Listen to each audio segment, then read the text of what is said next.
Sriwijaya FC akhirnya menerima dana subsidi dari PT LIB sebagai kontestasi Liga 2 2020. Di tahap pertama ini Laskar Wungkita menerima dana sebesar Rp250 juta. Dana tersebut sangat dibutuhkan, terlebih seluruh klub kontestan Liga Tanah Air sedang mengalami kesulitan finansial akibat pandemi COVID-19. Subsidi itu akan digunakan Sriwijaya FC untuk operasional klub. Ya kalau kita yang namanya klub ini tanpa pemasukan ya sangat membutuhkan dana subsidi tersebut. Karena walaupun ini kan pemain juga kan kita punya tanggung jawab kepada pemain, karyawan, official semuanya.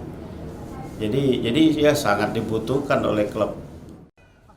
Sebelumnya PT LIB menunda pencairan subsidi untuk klub Liga 2 karena masalah keuangan akibat pandemi COVID-19. Dana yang seharusnya dibagikan pada Maret lalu baru bisa dicairkan akhir Mei ini. Nur Muhammad, Kompas TV, Palembang.